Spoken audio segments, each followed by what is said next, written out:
Oke, kita lanjutkan lagi. Kali ini terkait dengan Qi, masih dengan Qi. Kaitannya adalah dengan energi. Nah, Qi ini kemarin atau pada video sebelumnya sudah kita bahas bahwa dia itu punya berbagai macam bentuk, punya berbagai macam jenis. Nanti ada yang namanya Qi asli. Kemudian ada juga yang namanya adalah Qi makanan. Kemudian ada jenis lain, yaitu ada Qi pengumpul. Kemudian ada juga Qi ini yang namanya Qi sejati. Kemudian ada Qi penggizi.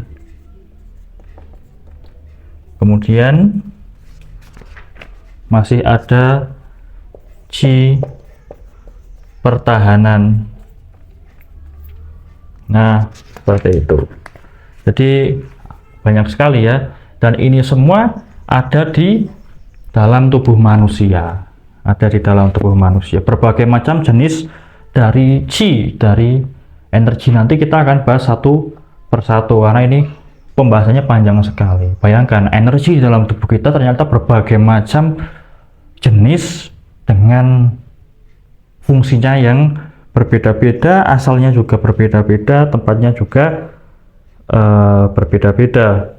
Nah, kita ambil ya nanti yang namanya Qi penggizi, dia itu nanti itu akan berada di dalam tubuh yang bagian dalam untuk apa? Untuk memberikan gizi atau untuk memberikan nutrisi kepada organ-organ dalam dan bagian-bagian yang ada di dalam tubuh. Nah, nanti kalau Qi pertahanan, dia itu akan berada lebih di luar. Nah, di kulit-kulit luar ini ada Qi pertahanan, atau bisa juga disebut daya tahan tubuh. Nah, dia di luar dan fungsinya untuk memberikan pertahanan dan perlawanan ya, sebagai benteng kalau ada penyakit ya, faktor penyebab penyakit yang mau masuk menyerang ke dalam tubuh, seperti itu. Nah, ini kan sama-sama energi tapi nanti fungsinya berbeda, kemudian tempatnya berbeda, asalnya pun nanti juga akan berbeda. Kemudian ketika Qi ini dia bermasalah, contohnya adalah Qi ini dia bisa macet. Karena apa? Karena sirkulasi yang buruk. Sirkulasi dari Qi, dari energi dia buruk jadi macet. Nah, ini bisa kemudian memadat. Nah, kemudian kalau sudah memadat dia akan membentuk gumpalan. Gumpalan inilah yang di dalam kedokteran modern disebut sebagai tumor. Sebagai tumor. Tumor itu sebagai benjolan yang menggumpal. Nah, jadi misal ada energi yang macet. Macetnya itu adalah di dalam rahim. Misal karena pola makan yang buruk. Misal karena emosional atau stres ya yang berkepanjangan. Kemudian bisa juga karena jarang bergerak, jarang mengolah energi. Nah, itu bisa Qi-nya sirkulasinya buruk sehingga dia macet.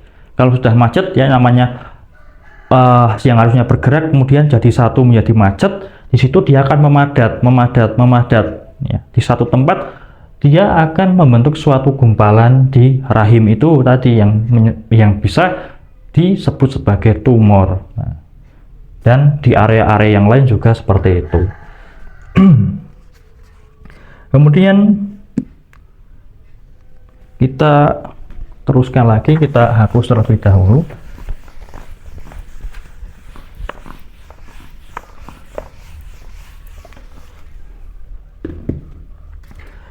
Kemudian bahwa qi dia itu punya dua aspek, ya, yaitu yang pertama bahwa apa yang kita sebut qi dia itu adalah hasil sulingan kerja organ. Nah,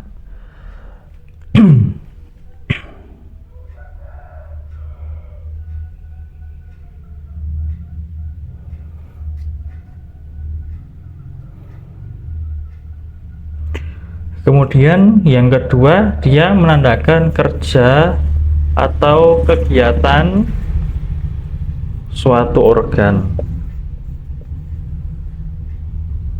Nah, seperti itu. Ini juga harus dipahami betul-betul, jangan sampai keliru.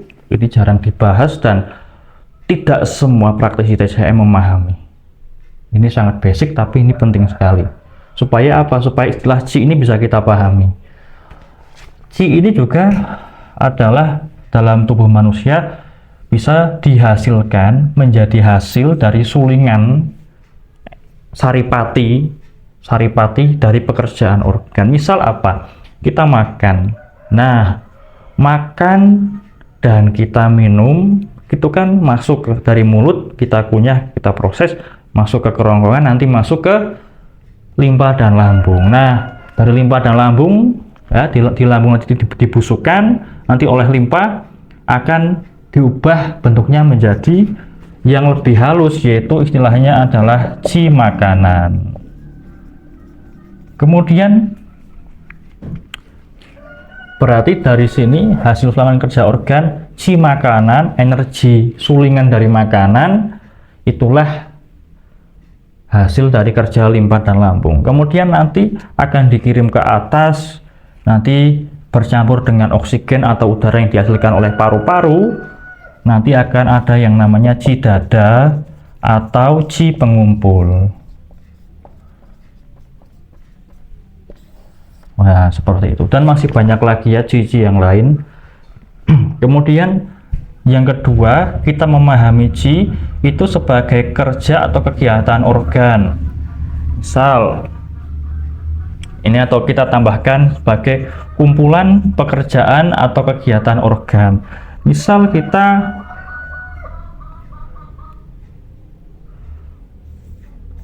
mengucapkan, nanti ada istilah qi liver, ada qi limpa dan lain sebagainya. Itu maksudnya apa? Qi liver ini adalah kumpulan pekerjaan dan kegiatan organ liver yang dilakukan oleh suatu energi, ya, yaitu apa? Qi liver itu untuk menampung darah, kemudian dia itu bekerja untuk menjamin kelancaran aliran qi atau aliran energi di seluruh tubuh, ya, melancarkan energi di seluruh tubuh. Contohnya seperti itu. Kemudian kalau qi limpa nanti mengangkut saripati makanan, dikirim ke berbagai area tubuh, misalnya ke paru-paru. Nah, ini adalah kumpulan dari pekerjaan atau kegiatan organ. Maka disebut qi liver, berarti pekerjaan yang dilakukan liver. Qi limpa, pekerjaan yang dilakukan oleh limpa. Nah, seperti itu. Oke, ini mungkin harus lebih dipahami lagi biar tidak keliru. Jadi kita memahami qi itu dengan dua aspek, hasil sulingan kerja organ dan kumpulan kerja atau kegiatan dari organ tertentu. Yang pertama, hasil sulingan kerja organ itu ada wujudnya, yaitu contohnya qi makanan dan qi dada atau qi pengumpul. Yang kedua, kumpulan kerja atau kegiatan organ itu tidak ada wujudnya, tapi berbentuk sebagai suatu pekerjaan suatu organ. Pekerjaannya liver, pekerjaannya limpa, ya, fungsinya liver, fungsinya limpa, ya, seperti itu. Nah, nanti kalau ada yang kurang jelas boleh ditanyakan, boleh kita bahas kembali. Dan kita lanjutkan pada video yang selanjutnya.